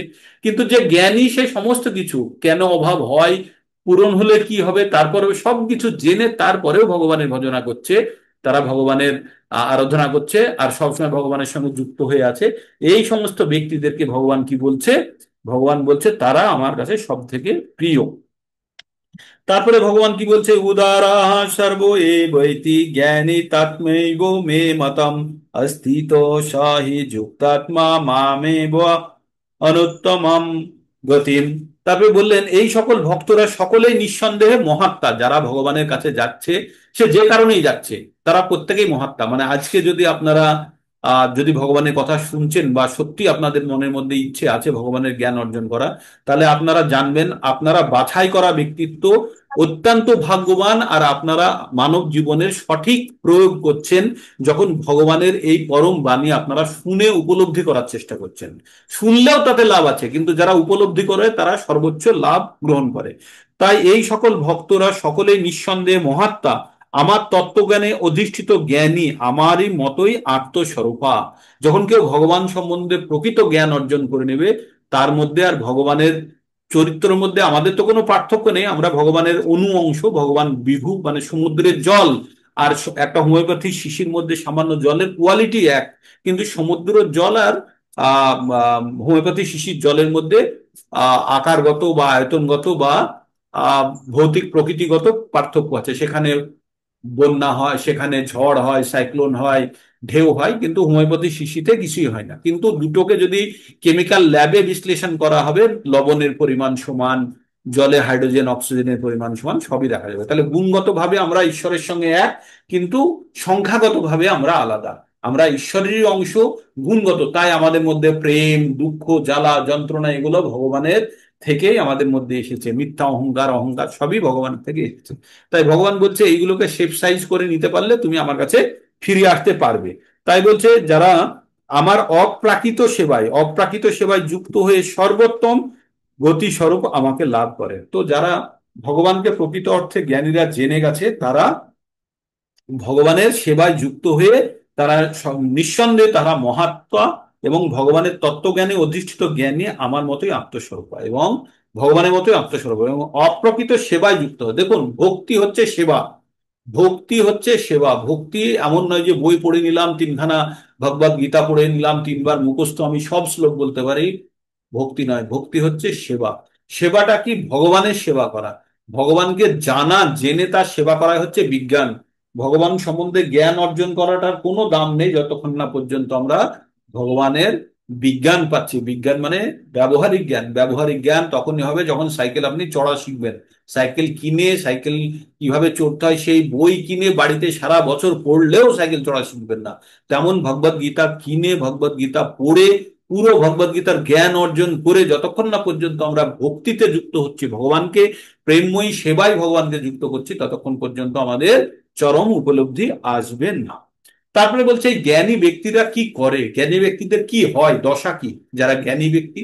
এবার জ্ঞান তো তাদের প্রচন্ড আছে, প্রচুর জিনিস জেনেছে, ভৌতিক জিনিস পড়েছে, ভগবান সম্বন্ধে নাস্তিক আস্তিক তর্ক করেছে, করে ভগবানকে কিছুতেই মানে না। বারবার তারা জন্মগ্রহণ করে, আর কি হয়, তারা জন্মগ্রহণ করে আর জ্ঞানের তাদের ওই জ্ঞানের বিকাশ ঘটায়। প্রচন্ড জ্ঞান অর্জন করার পরে শেষে কি জানতে পারে সেটা এবার বলছে। বলছে বহু নাম জন্ম নাম আন্তে জ্ঞানমান বান জ্ঞানবান মান প্রপদ্যতে বাসুদেব সর্বমিতি সা মাহাত্ম সুদুর্লভা। কি বলছে? বহু নাম জন্ম নামান্তে, অনেক জন্মের পর, অনেক অনেক বহু জন্মের পরে এই জ্ঞানী ব্যক্তিরা কি জানতে পারে? জ্ঞানবান মান প্রপদ্যতে, জ্ঞানী ব্যক্তিরা জানতে পারে কি? বাসুদেব সর্বমিতির, বাসুদেব সবকিছুর কারণ, সর্বমিতির স্বমাহাত্ম, এইরকম মহান আত্মা অতি দুর্লভ। যারা অনেক জন্ম ধরে তারা জ্ঞানী হয়ে থেকেছে, তারপরে কোনো এক জীবনে তারা জানতে পারে যে ভগবান কৃষ্ণ সবকিছুর মূল, ঈশ্বর পরম কৃষ্ণ সচ্চিতানন্দ বিগ্রহ, অনাদির আদি গোবিন্দ সর্বকারণ কারণ। এইটা যারা জানতে পারে, তারা জানতে পারার পরে কি করে, তারা তারা সমস্ত ভাবে সম্পূর্ণভাবে ভগবানের কাছে সমর্পিত হয়ে যায়। আর এই রকম মহান আত্মা অতি দুর্লভ, দুর্লভ, অতি দুর্লভ, সুদুর্লভ। হ্যাঁ, সুদুর্লভ। সু মানে হচ্ছে অধিক, আর দুর্লভ মানে যেটা পাওয়া যায় না। তাই বলছে বহু জন্মের পর তত্ত্বজ্ঞানী ব্যক্তি আমাকে সর্বকারণের কারণ হিসাবে জেনে সর্বস্ব জ্ঞানে আমার শরণাগত হয় এবং সেই মহাত্মা অত্যন্ত দুর্লভ। তাহলে কারা ভগবানের কাছে যায়, তাদের এবার কোয়ালিটি বুঝতে পারলেন। এবার ভগবানের কাছে কারা যায় না, তাদের মধ্যে আবার কোয়ালিটি শুনবে। কামস্তস্তয় অপহিত জ্ঞানাপাপদন্তে অন্য দেবতা তাং তাং নিয়মস্থায় প্রকৃতা নিয়ত স্তয়া। তারপরে ভগবান বললেন যাদের জড় কামনা বাসনা, যা ভগবানের সঙ্গে যারা ডিল করে, হে মা কালী, আমার ছেলে যদি ভালো রেজাল্ট হয় তাহলে তোমাকে আমি 5 শিখের মানত করছি, বা আমি হরির রূপ দেবো, বা এই ধরনের যেগুলো মানত যেগুলো করা হয় সেগুলো হচ্ছে ট্রেডিং, সেগুলো হচ্ছে ব্যবসা। কার সঙ্গে? ভগবানের সঙ্গে। যে ভগবান তুমি এইটা দিলে তোমাকে আমি ওইটা দেবো, এইটা দিলে। তার মানে আমাদের কামনা বাসনাকে চরিতার্থ করার জন্য আমরা কি করি? দেব দেবতার কাছে যাই। তাই বলছে কামস্তস্তায় অপহিত জ্ঞানা, যাদের কাম আমাদের ইচ্ছা সমূহকে পূরণ করার জন্য আমাদের জ্ঞানকে যখন হরণ করে নেয়, তখন আমরা কি করি? আমরা দেব দেবতার কাছে যাই। তাং তাং নিয়মস্থায় প্রকৃতি নিয়ম, এবং দেব দেবতার শরণাগত হয়ে তাদের স্বীয় স্বভাব অনুসারে বিশেষ নিয়ম পালন করে দেব দেবতার উপাসনা করা হয়। তখন দেব দেবতার পুজো করা হলো, বিভিন্ন পুজো করা হলে দেব দেবতা তাদেরকে কৃপা করেন এবং কিছু দান করেন। ঠিক আছে? দেব দেবতারা যদি তাদের তপস্যায় যজ্ঞে সন্তুষ্ট হয়, তাহলে দেবতারা তাদেরকে সে মানে যেটা চাওয়া পাওয়া থাকে সেটা ভগবান দিয়ে থাকে। তো কারা কারা যায় দেব দেবতার কাছে? যাদের জ্ঞান অপহৃত হয়েছে। কি দিয়ে? কাম, মানে চাওয়া পাওয়া মেটানোর জন্য যাদের বুদ্ধি হরণ হয়ে গেছে, সঠিক বুদ্ধি হরণ হয়ে গেছে, তারাই দেব দেবতার পুজো করার জন্য যায়। ঠিক আছে? তারপরে ভগবান কি বলছে? যো যো জাং জাং তনু ভক্তা শ্রদ্ধায়ার্চিতুম ইচ্ছামি তস্য তস্য চলাং শ্রদ্ধাং তামেব বিদধাম্যহম। ভগবান বললেন পরমাত্মা রূপে আমি সকলের হৃদয়ে বিরাজ করি। তার মানে আবার বলছেন ভগবান শক্তি, বললেন যো যো জাং জাং তনুভক্তা শ্রদ্ধায় আচ্ছিতম ইচ্ছামি তস্য তস্য চলাং শ্রদ্ধাং তামেব বিদধায়াম। বলছে আমি পরমাত্মা রূপে সকলের হৃদয়ে বিরাজ করি। কেউ যখন দেব দেবতার পুজো করতে ইচ্ছা করে, তখন আমি সেই ভক্তের সেই অচলা শ্রদ্ধা বিধান করি এবং সেই দেবতা বিশেষের সেবায় একনিষ্ঠ হয়। বলছে ভগবান বলছে যদি কারোর যদি কোনো দেব দেবতার পুজো করতে যদি ইচ্ছা হয়, সেই ইচ্ছা শক্তিও আমি তার হৃদয়ের মধ্যে বসে আমি তাকে দান করি। কারণ তার ইচ্ছে হয়েছে যে আমার ইচ্ছা পূরণ করার, আমার কামনা বাসনা চরিতার্থ করার জন্য আমার দেব দেবতার কাছে যাওয়ার ইচ্ছা হয়েছে, তো আমি যেতে চাই। তো ভগবান বলছে ঠিক আছে, আমি তোকে পারমিশন দিলাম, তুই যা। তারপরে এইবার কি হচ্ছে? দেব দেবতার কাছে যাওয়ার ফলে কি হচ্ছে?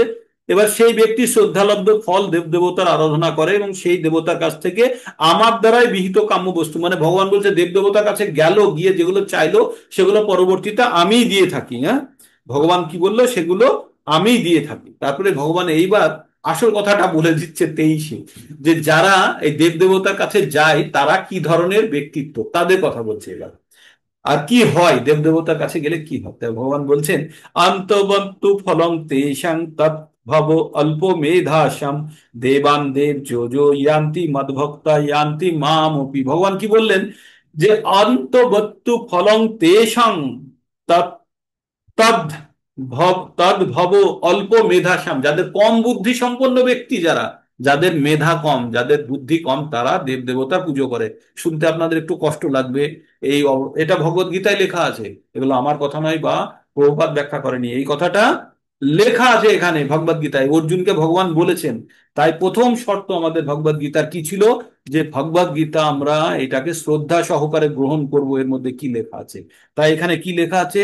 অন্তবত্তু ফলং তেষাং তৎ ভবত অল্প মেধাস্যাম দেবান দেব যো যো জানতি মদ্ভক্তা ইয়ান্তি মামপি। তাই বললেন যাদের অল্প বুদ্ধি সম্পন্ন, যাদের কম মেধা সম্পন্ন, তারা কি করে? ভগবান দেব দেবতার কাছে যায়। আর দেব দেবতাদের কাছ থেকে যে সমস্ত ফল পাওয়া যায়, পাওয়া যায় অবশ্যই ফল পাওয়া যায়, সেই সব ফল খুব ক্ষণস্থায়ী। কেন ক্ষণস্থায়ী? দেব দেবতারা যেগুলো দেয় সেগুলো এই ভৌতিক জীবনের জন্যই প্রযোজ্য, আধ্যাত্মিক জীবনের জন্য প্রযোজ্য নয়। যদি তার কাছে আপনি যদি ভৌতিক জিনিস চাইবেন, সে ভৌতিক জিনিসই দেবে। আপনাকে যদি এখন একটা কুপন দিয়ে দেয়, ফুড কুপন দিয়ে দিল, যার দাম হচ্ছে যত খুশি খেতে পারেন আপনি, 3 দিন ফ্রিতে খান বলে এরকম কুপন দিয়ে দিল, তাহলে কদিন খাবেন আপনি? 3 দিন, 4 দিন, 5 দিন, তার বেশি। কিন্তু ভগবানের কাছে যারা যায় তারা কি পায়, আর দেব দেবতার কাছে গেলে কি পায়? দেব দেবতার কাছে গেলে আমাদের ভৌতিক ইচ্ছা পূরণ হয়, আর ভগবানের কাছে গেলে আমাদের আধ্যাত্মিক ইচ্ছা। তার মানে আমরা দেব দেবতার কাছ থেকে যেটা পাচ্ছি, ততখানি চেষ্টা যদি ভগবানের কাছে আমরা প্রার্থনা করি, তাহলে এই বারবার এই যে টর্চ, আমরা টর্চের ব্যাটারি কিনি, এনে রাত্রে আপনি প্রতিদিন রাত্রে জ্বালান, ব্যাটারি কি হয়? পুড়ে যায়। তারপরের দিন আবার নতুন ব্যাটারি কিনেন, কিনে প্রতিদিন লাগান। পরে আপনি জানতে পারলেন একটা জায়গায় আছে যে ওখানে রিচার্জেবল ব্যাটারি পাওয়া যায় আর সোলারের চার্জ হয়ে যায়। একবার কষ্ট করে কিনে নিয়েছেন, এবার দিনের বেলায় ব্যাটারি চার্জ হয়, আর রাত্রে বেলায় আপনি চালান, ব্যাটারি কেনারই ঝামেলা মিটে গেল। তো তেমনই দেব দেবতার পুজো করা মানে প্রতিদিন ব্যাটারি কেনা মতো। আর ভগবানের পুজো করা মানে, ভগবানের ভক্তি করা মানে একবারে এই ঝামেলা থেকে বেরিয়ে যাওয়া, ঠিক অনেকটা এই। তো ভগবান কি বললেন, অল্প বুদ্ধি সম্পন্ন ব্যক্তিদের আরাধনা লব্ধ ফল সীমিত এবং অস্থায়ী। দেব দেবতার যারা উপাসনা করে তারা কোথায় যায়, তারা দেবলোকে যায়। কি বলছে, ইয়ান্তি দেবান, আচ্ছা, দেবান দেবান দেব যো যো জানতি মদভক্তা ইয়ান্তি মামি, দেবান দেব যো জানতি মদভক্তা আনতে, মানে দেবতাদের কাছে কারা যায়, যারা দেবতাদের পুজো করে তারা দেবতাদের কাছে যাবে। আর যারা ভগবানের পুজো করে, যারা ভগবানের ভজনা করে তারা ভগবানের কাছে যায়। ইয়ান্তি দেবব্রত বোধান পিতৃ নামটি পিতৃব্রতা, পরেরটাতেই আমরা পড়বো। তো এইভাবে ভগবান বললেন, তাহলে আমাদের কি করতে হবে সেটাও ভগবান বলবে, এক্ষুনি বলবে। অব্যক্তম ব্যক্তি মান্য মান্য, অব্যক্তম অব্যক্তম ব্যক্তি মাপন্নম মাপন্নম মন্নতে মামো বুদ্ধয়া পরম ভাব জানন্ত মামো অব্যয় অনুত্তমম। তো ভগবান কি বললেন, আমার সম্বন্ধে অজ্ঞ বুদ্ধিমান মানুষেরা মনে করে আমি পূর্বে অব্যক্ত ছিলাম, মানে আমি প্রথমে প্রকাশ করিনি নিজেকে, আর এখন আমি ব্যক্তির রূপ গ্রহণ করেছি। তাদের অজ্ঞতার ফলে তারা আমার অব্যয় এবং আমার সর্বোত্তম পরম ভাব সম্বন্ধে ভগবানকে জানতে পারে না। তাহলে ভগবানকে এই মূর্খ ব্যক্তিরা কি করে, কম বুদ্ধি সম্পন্ন ব্যক্তিরা ভগবান সম্বন্ধে তাদের কোনো আইডিয়া নেই, তাই তারা দেব দেবতাকেই ভগবান বলে মানে। তাহলে আমাদের ভগবান আর দেবতার মধ্যে পার্থক্য জানতে হবে। ভগবান হচ্ছে ভগবান স্বয়ং কৃষ্ণ, পরম ঈশ্বর, আর বাকিরা সব হচ্ছে দেব দেবতা। আর দেব দেবতাগুলো হচ্ছে পোর্টফোলিও, প্রতিবার চেঞ্জ হয় এরা, ঠিক আছে। আর ভগবান কিন্তু মানে নিত্য ও চিরকাল ওই একই অবস্থাতেই ভগবান আছেন। তারপরে আমরা এবার 25 নম্বরে ভগবান কি বলছেন, বলছে যারা মূর্খ তার সামনে আমি প্রকাশ করি না নিজেকে। তো বলছে না হং প্রকাশং সর্বস্ব যোগ মায়া সমাবৃতা মূঢ় হয়ং নাভিজানতি লোক মম অজম অব্যয়ম। ভগবান বলছেন যে আমি সব জায়গাতে নিজেকে প্রকাশ করি না, আমি যোগ মায়া দ্বারা আমি নিজেকে ঢেকে রাখি। তাহলে দুটো মায়া ভগবানের, একটা হচ্ছে যোগ মায়া মানে অন্তরঙ্গা শক্তি, আর মহামায়া মানে হচ্ছে বহিরাঙ্গা শক্তি, ঠিক আছে। তো ভগবান বলছে যোগ মায়া দ্বারা আমি আমি নিজেকে ঢেকে রাখি, আমি সব জায়গায় আমি নিজেকে প্রকাশ করি না। মূঢ় হয়ং, যারা মূঢ় যারা বোকা, না ভি জানতি আমাকে জানতে পারে না। কি জানতে পারে না, লোক মানে যারা মূঢ় লোক, যারা বোকা লোক তারা আমাকে জানতে পারে না যে আমি অজম, আমার কোনো জন্ম হয় না, আর আমি অব্যয়, আমি অক্ষয়, আমি এই সমস্ত জগতের মহেশ্বর, মহান ঈশ্বর। তো এটা কিসের জন্য, আগের আগের শ্লোকের পরিপ্রেক্ষিতে বললো যে যারা অবজানন্তে মাং মূঢ়া মানুষম তনুমাশ্রিতা বলে আর একটা এইরকম জানবে, যারা মূঢ়া ব্যক্তি তারা ভগবানকে সঠিকভাবে জানতে পারে না, তারা ভাবে ভগবান বুঝি এই বুঝি ব্যক্ত হয়েছে। আগে এই সাধারণ মানুষের মতোই ভগবানকে যারা ভাবে তাদেরকে বলেছে মূঢ়া। আর তাদের সামনে ভগবান কখনো প্রকাশিত হয় না। কেউ যদি এসে বলে এই তোর ভগবান দেখেছিস, তুই আমাকে দেখা দেখি ভগবান, ভগবান এরকম জিনিস নাই যে চাইলে ভগবান এসে বলবে হ্যাঁ দেখে নে, না। ওই রকম মূঢ়াদের সামনে ভগবান কখনো প্রকাশিত হয় না। ভগবানকে জানতে গেলে ভগবানকে জানা স্তর, ভগবানের ভক্তি, ভগবানকে সন্তুষ্ট করার বিভিন্ন পদ্ধতি অবলম্বন করার পরে ভগবানকে উপলব্ধি করা যায়। ভগবান এত সস্তা জিনিস নয়। আমাদের মধ্যে কেউ যদি ভাবেন যে আমি এখন প্রধানমন্ত্রীকে ডেকে আমার বাড়িতে ডেকে আমি বলবো যে রুটি খা, খাওয়াতে পারবেন কেউ, কারো ক্ষমতা আছে? কয়েক জনম লেগে যাবে, খাওয়াতে পারবেন না, পারবেন না তো। তাহলে ভগবানের কথা ভেবে নিন, যেহেতু সমগ্র জগৎ সংসারের সে মালিক, শুধু একটা পৃথিবী নয়, এরকম লক্ষ লক্ষ কোটি কোটি বিশ্ব সংসারের তিনি মালিক। আর তাকে যদি আপনি যদি ভাবেন, কাউকে যদি বলেন যে ভগবানকে দেখা কেউ, তো ভগবান এসে কি তাকে দেখানোর জন্য ভগবান ঘুরে বেড়াচ্ছে, থাম তোকে দেখাচ্ছি বলে? আমরা প্রধানমন্ত্রী বা এমএলএ, আপনি এমএলএ পর্যন্ত যোগাযোগ করে বাড়িতে এনে খাওয়ান দেখে, এমএলএ কে ডেকে, যদি আপনার ভালো জানাশোনা না থাকে সেই পর্যন্তই পৌঁছতে পারবো না আমরা, তাই না? তো তাহলে আমাদের ক্ষমতা খুব সীমিত, তাই দিয়ে আমরা ভগবানকে বিচার করতে যাওয়া একদম চরম মূর্খামি হবে। তার থেকে শাস্ত্রকে ফলো করা এবং ভগবানকে কিভাবে পাওয়া যাবে সেই পদ্ধতি অবলম্বন করাই বুদ্ধিমানের কাজ হবে। তারপরে ভগবান কি বলছেন, বেদাহং সমতীতানি বর্তমানানি চ অর্জুনা ভবিষ্যামি চ ভূতানি মাং তু বেদনা কোশ্চেন। বলছে আমি অতীত জানি, আমি বর্তমান জানি, আমি ভবিষ্যৎ জানি। বেদাহং সমতীতানি বর্তমানি চ অর্জুনা, বলছে আমি অতীত জানি, আমি বর্তমান জানি, আমি ভবিষ্যৎ জানি, কিন্তু আমাকে কেউ জানতে পারে না। আমি সকলকে জানি কিন্তু আমাকে কেউ জানতে পারে না। তারপরে ভগবান কি বললেন, ইচ্ছা দেশ সমুত্থেনা দ্বন্দ্ব মোহেনা ভারত সর্বভূতানি সম্মোহং স্বর্গে ইয়ান্তি পরন্তপ। ভগবান কি বললেন, হে ভারত, আমাদের দেশ, আমাদের মনের মধ্যে দ্বন্দ্ব কোথায়? দ্বন্দ্ব মানে কি? এটা করব না করব না, করব না করব না, এই ধরনের যে মনের মধ্যে যে দ্বিধা, দুই ধরনের ইচ্ছা উৎপন্ন হয় তাকে বলে দ্বন্দ্ব। যে এটা ঠিক হবে না ওটা ঠিক হবে, এটা ঠিক হবে না এটা ঠিক হবে। দুটো জিনিস যখন সামনে চলে আসে আমরা বাঁচতে পারি না, সেটাকে বলে দ্বন্দ্ব। তাই বলছে হে পরন্তপ, দ্বন্দ্ব আর ইচ্ছা থেকে উদ্ভূত ইচ্ছা এবং দেশ। ইচ্ছা মানে হচ্ছে কোনো জিনিস পাওয়ার ইচ্ছা, আর দেশ মানে না পাওয়ার ইচ্ছা, মানে বিরক্তি। এই দুটো জিনিসের মিশ্রণের ফলে কি হয়? দ্বন্দ্বের উৎপত্তি হয়। আর এই দ্বন্দ্ব দ্বারা সমস্ত জীব মহাচ্ছন্ন অবস্থায় জন্মগ্রহণ করে। ঠিক? তো তাই বলছে ইচ্ছা দেশ সমুত্থেনা দ্বন্দ্ব মোহেন ভারত সর্বভূতানি সম্মোহম স্বর্গে যান্তি পরন্তপ। তো এইভাবে এইভাবে মানুষ জন্মগ্রহণ করে কি মহাচ্ছন্ন অবস্থায়। তারপরে এইবার মানুষ কিভাবে উদ্ধার হয় তাই বলছে।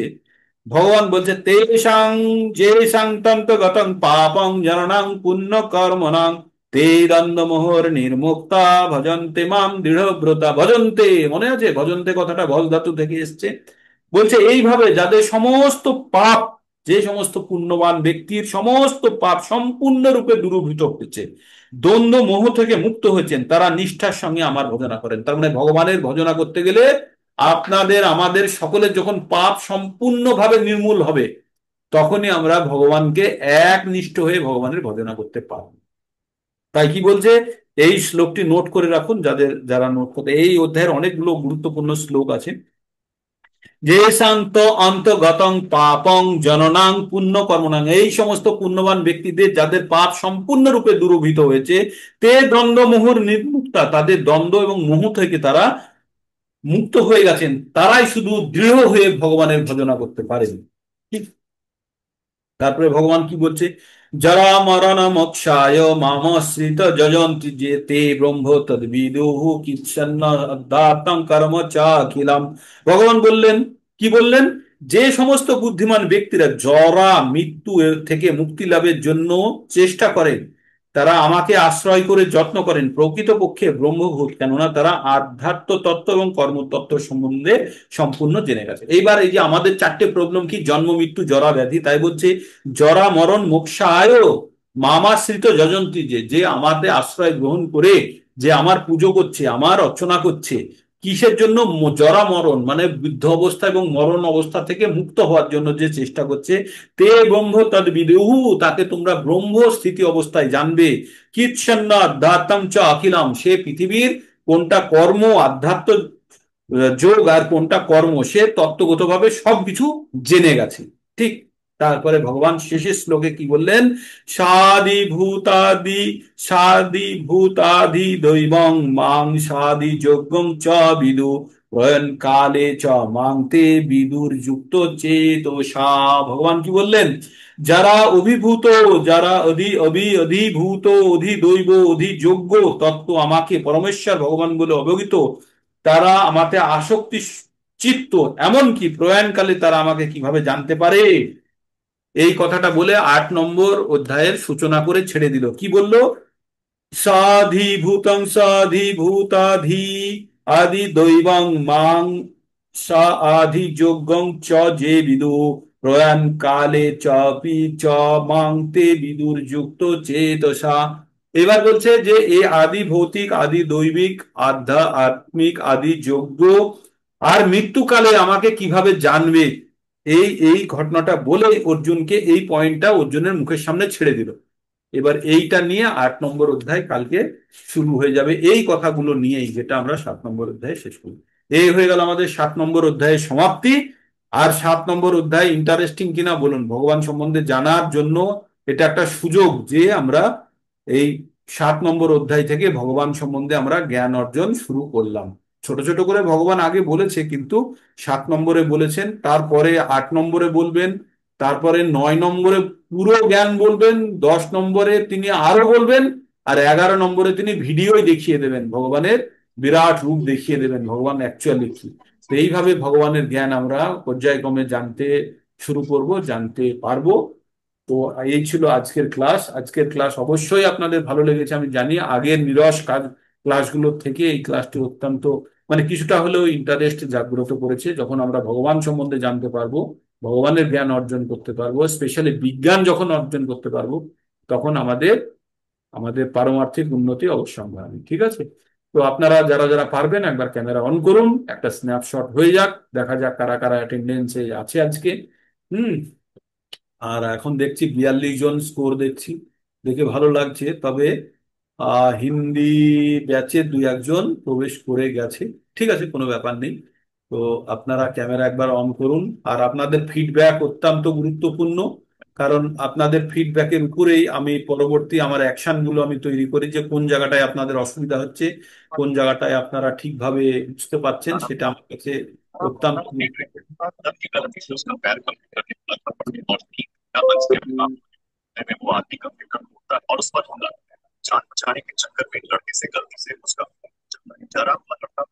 Okay.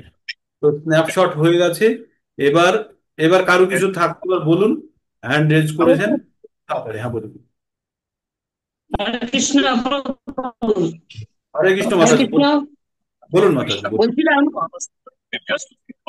হরে কৃষ্ণ। বলুন মাতাজি বলুন। বলছিলাম আপনি যে রেকর্ডিং গুলো পাঠাচ্ছেন, ডেট আসছে না তো। আমরা ডেট ওয়াইজ, যে অনেকে বলছে ডেট ওয়াইজ শুনবো, ডেট হ্যাঁ, আপনার দেয়া নেই। ওগুলো কেন? ডেট দেবেন। ডে 3 বলে লেখা আছে তো ওতে, ডে 7। ওই আমি দেখলাম, দেখতে পেলাম না, ওই জন্য